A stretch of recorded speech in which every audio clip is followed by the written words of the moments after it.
Bonjour à tous, bienvenue ici à l'espace culturel Les 80 de Rousiers-Touraine. Je suis accompagné de Pascal. Bonjour à toi. Bonjour Antoine. Merci d'être présent aujourd'hui au Repair Café. Donc on vous rappelle que cet événement est organisé par la communauté de communes que voilà, nous remercions. Pascal, est-ce que tu peux nous en dire un petit peu plus au sujet de quel était ton métier original et pourquoi tu viens au Repair Café? Bon, mon métier original pendant plus de 40 ans a été la maintenance électronique. D'accord. La conception de bandes thèse dans un grand groupe. D'accord, ok. Donc, et puis ça me paraissait un petit peu logique en étant à la retraite de consacrer un peu de temps à la revalorisation des déchets puisque on est en plein dans la semaine. Donc on est dans le cadre de la semaine européenne de la réduction des déchets. Cette année, la thématique nationale, c'est la réduction des déchets électriques et électroniques. Il y a différentes actions. Aujourd'hui, nous avons l'immense chance d'être accueillis ici, aujourd'hui, au cœur de l'espace des 80 de Rousiers-Touraine, par la communauté de communes, un Gâtillines-Racan qui finance cette action et la rend possible. Il reste d'ailleurs des créneaux de rendez-vous disponibles. Si vous souhaitez venir avec votre aspirateur à réparer, votre ordinateur, votre cafetière ou tout autre petit objet du quotidien, ça peut être aussi un jouet. Rejoignez-nous aujourd'hui. Ce que je vais te proposer, Pascal, c'est qu'on rentre directement dans le Repair Café. Ok. Tu vas nous parler un petit peu plus de ce que tu peux faire au sein de l'association du coup Repair Café Tour. Et par exemple, quel type d'objet tu prends en charge au Repair Café quand tu... Alors moi, la plupart du temps, vu mon cœur de métier, ça sera plus des cartes électroniques, D'accord. forcément. Okay. Mais après, je peux prendre aussi un peu d'électroménager puisque les bases. On t'a notamment connu il y a quelques semaines par l'intermédiaire d'Instagram pour ceux qui suivent à l'Instagram sur la réparation d'un appareil. Est-ce que tu peux nous en dire un petit peu plus sur cette réparation qui a particulièrement marqué les gens? Malheureusement, on n'a pas pu l'amener jusqu'au bout. On a quand même tenté, mais c'était un appareil quand même qui était déjà assez ancien.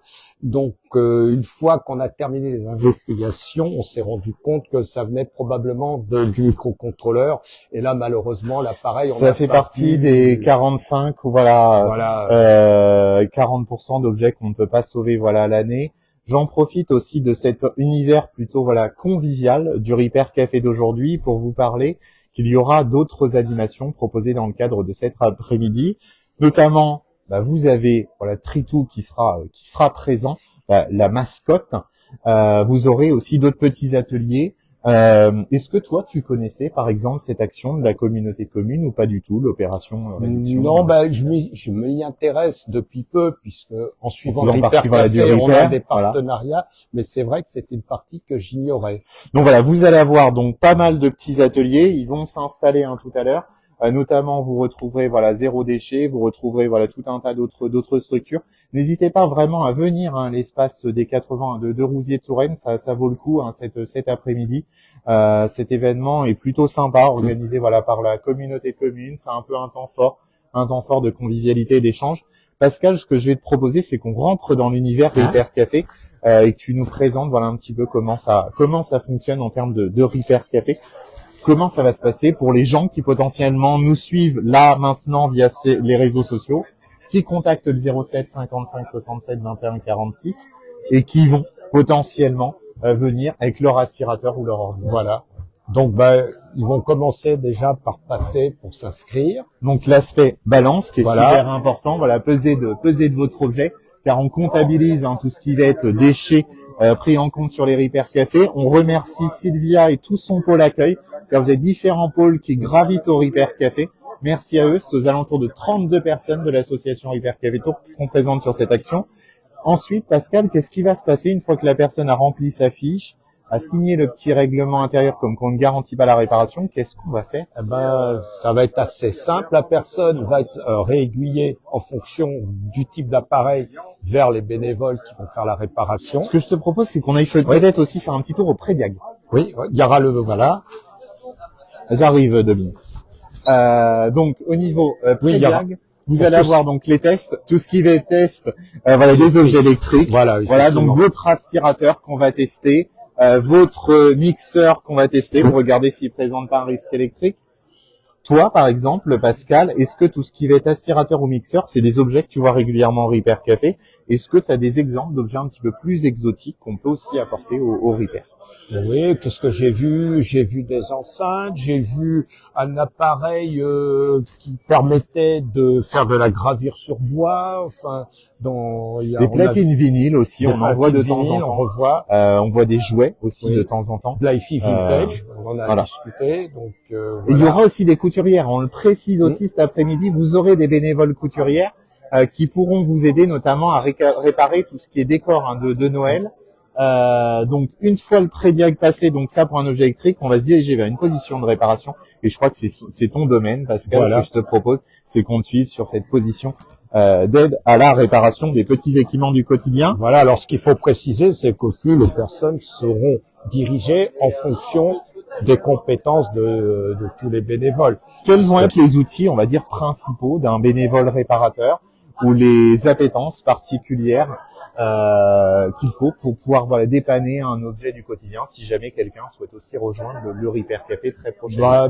Pour l'électronique, en général, un fer à souder, un tout petit peu d'outillage. Donc ce que vous avez un multimètre, la petite station, voilà.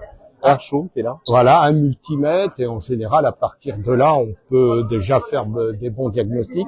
Ce qu'il faut aussi préciser, c'est que on a aussi à disposition par Repair Café des alimentations, du matériel. Hein, tout ce que vous voyez derrière, les bénévoles réparateurs, un grand merci de l'association Repair Café Tour. C'est du matériel qui est à disposition pour les interventions techniques. Voilà, qu'est-ce qui te plaît, toi, en fait, de revenir à chaque fois? Est-ce que tu le fais aussi, le Repair Café, dans une démarche écologique afin de limiter les déchets?